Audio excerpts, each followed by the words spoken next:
Thank you guys. Everybody, hopefully you had an amazing lunch. We have the honor of having an amazing conversation and hopefully bring some value to all of you, not only as entrepreneurs, investors, family offices, but also as human beings.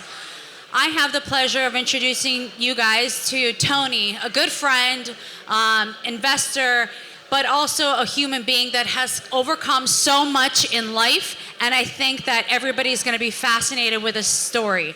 Do you want to sit? Do you want to stand? No, I can stand, sit. We'll we can dance too. Like, We're going to have a dance off. Yes. Thank God for that ticker back in the back so I know how much time I have. I want to thank Callie for this. I know, Callie's By the way, amazing. can y'all do me a favor, please? Can y'all thank the staff? This Everybody. hospitality staff has been great. Can y'all give them a hand, please? I was one of you guys not long ago. Thank them. I want to thank you, Christina. I want to thank all the amazing friends I have in the audience. You guys have been great. And sometimes I have to step out to events like this because sometimes we get so caught up in a box, running our companies, running our businesses, trying to achieve the ultimate goal in life. When you come to events like this, you realize you got to get out of the box. And there's amazing, incredible people in the room. So I've been inspired by you all. So I want to thank you guys as well. Glad to be here and honored. And I want to thank the good Lord above. Yes, thank you so much. Yes, thank God for everybody to be here safe and so much gratitude for us to be on the stage. Tony, you've inspired me so much by your story and just your humble beginnings, and I relate to that so much. Before we get started, I got Yes. a gift for you. What? I got a gift. We got to start off right. I got a special gift. Go ahead. You can open it up for the crowd. Okay, you're going to embarrass me on stage. I hope not. I hope not. Oh, no. All right, guys, we have a funny story about this. So Tony's one of the owners of this baseball team that I always mess up the name of it, and the only way I can remember it is by thinking of this cookie that I love but I can't eat. The baseball team is called the Orioles. Baltimore Orioles.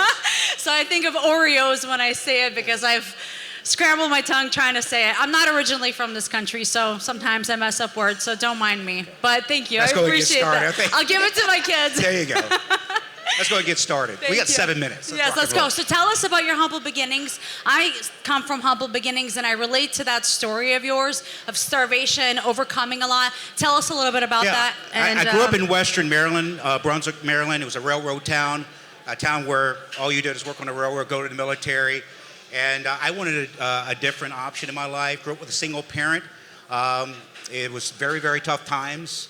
By the time I was 6 years old, I saw things that kids shouldn't see, adults shouldn't see and experience. Went through a lot of abuse, physically, mentally, and spiritually. And through the grace of God, was able to earn a scholarship, an academic scholarship at Johns Hopkins University. Played sports and did the whole college route and played 16 years of football and got into the business world and had some failures after that. I thought medicine was going to be for me, and I found out real quick I didn't like blood, I didn't like hospitals. So I was a pre-med at Johns Hopkins, and it didn't work out. Studied engineering as well, and just wasn't my thing. So I tried to stint on Wall Street. I thought I was going to be this big Wall Street broker. I don't know if you guys ever saw the movie Wall Street. Raise your hand if you saw the movie Wall Street. Okay, so great movie. I thought I was going to be that power broker, a Greco, making the big deals at the corner office, and I found out real quick why they called stockbrokers. I ended up broke. I couldn't pay a $20 Citibank bill, so I was homeless for a while. I lived out of my van, and I don't want you guys to feel sorry for me because it was no regular old van. It did have shag carpet. How many of you guys remember shag from the 70s? It had paneling on the walls. It actually had a black and white TV in it with the antennas and 8-track. You guys remember 8-track? Okay, so I lived out of it. Did have a nice little bed in the back, so I slept there for a while. And I actually worked in the restaurant business as a waiter and a bartender, and I actually ate off people's plates when I didn't have food to eat that day, which was often. Before I went to the trash, I never ate out of trash cans like Dr. Eric Thomas, but got the food before I went to the trash can. So anybody that took a steak back, I was happy. So had a box in the back. So, and you having overcome that is significant because I've experienced severe poverty in Belarus, starving to a point where I thought I was dying. What you and I share in common is this amazing country where anything is possible. I'm fascinated with the American dream. We're all gathered here because of this country. A lot of you came in here from different parts of the world. Tell us one of the things that has transitioned your life or made a pivotal change in your life and want you you to become successful? Because I know how much good you do in this world because of your humble beginnings. But what was that pivotal change that made you want to rise above all of that, that made you want to help this world? Well, when you grow up with the struggles and the challenges and the pain, I think pain was my biggest motivator. And I remember as a kid in the 70s, I would watch this show, Lifestyles of the Rich and Famous. You guys remember that show? With Robin Leach. And I'm like, my mom used to take us down to Potomac, Maryland, and we would see all these beautiful houses in Bethesda, 20,000 square foot homes. I'm like, who lives there? So pain was my motivator, but my ambition seeing that and seeing that show, I'm like, one day I want to have that. But ultimately, I believe that my faith in God and keeping God first has been a critical element in my success in life. I love that. And what is it that you're doing right now? I tell everybody, I know what you're doing, that's impacting the young people's lives that we have here that I believe need mentoring and influence from leaders like yourself and many people in this room. What are you doing specifically to change young people's lives? Well, I actually spent a lot of time coaching youth sports. And I'll tell any entrepreneur, any leader, and I learned this many, many years ago, if you want to really get good at business, get good at leadership, coach a bunch of little kids how to play baseball, football, basketball, soccer. And I thought when I heard that, I'm like, God, that can't work. And 13 years later, and the development that I received out of that, when you can motivate young men and women for a common goal, to win a championship. By the way, we got 13 championships over those 13 years, 5 state championships. And my proudest moment was 30 of my kids went off to college to play football with scholarships. And many of those kids didn't have fathers in their life. So it was my way of paying it forward. So that, to me, for the young generation, be mentors for these people. Put your ego aside. There's a lot of egos, I get it. We've all done great things. You deserve to be here. But don't forget, we have another generation that needs good leaders, needs good mentors. Because they're not really getting it, especially in the public school system like where I grew up in. I didn't get what I have now, and I wish I would have had that at a young age. So that's my main mission, is to pay it forward to the next generation. And I love what you're doing. And now, just to kind of tie in everything together, there's a lot of investors here looking for money, looking for leaders in investment strategy. Tell us a little bit on what you're looking at the marketplace of where you're putting your dollars, because I know profits are very important. I love what you do with the profits, and we could talk about that if we have time. But what are you investing in from your perspective? Where do you see the markets going, and where is there major growth for you?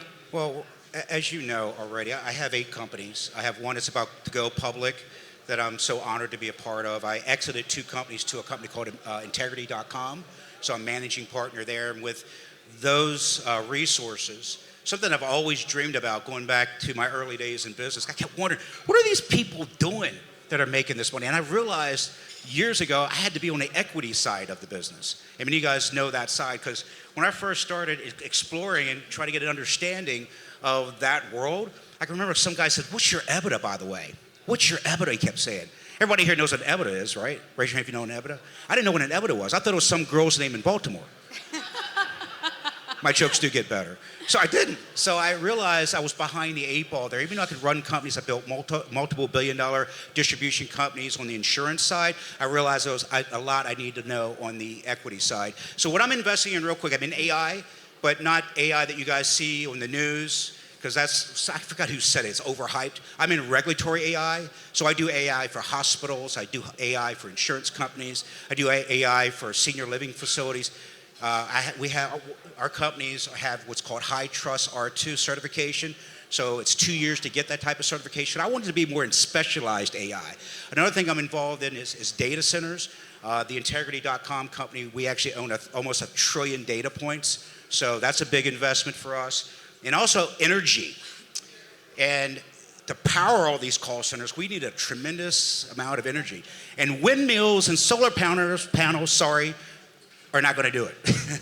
So I'm investing a lot in nuclear energy. And also what's really happening at a lot of these data centers, they're producing their own energy. If you research what's going on with Rolls-Royce, I don't mean the car company, I'm talking about the engine company. You guys know there's 2 different companies. They split in 1973.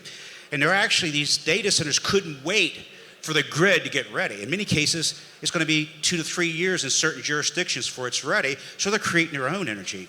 And they're using Rolls-Royce, they're using Siemens, Caterpillar's involved, GE's involved. They're actually creating their energy on site through jet engines. Pretty incredible. That's incredible. Yeah, I believe energy is where a lot of the conversation is happening here amongst all of us. Thank you for having. Well, I'm not done yet. I mean, you asked me to share two private equity companies. The last thing, I invest also in boring companies that make money. I was telling this gentleman in the back, I don't care what AI is. I love AI. It's going to change the world, but AI can't replace that plumber. AI can't replace that electrician, the HVAC guy. So I'm investing a lot there. AI is not going to replace your pool cleaner. That's right. And also my other investment. I'm also in the whiskey business, so I have land. I do Sagamore's whiskeys, rye whiskey for them on my farm, and of course the Orioles. The Orioles. I said it right. Thank you for letting me share. Guys, thank you so much. Everybody give a God round bless of you applause guys. to Tony. Thank you guys so much.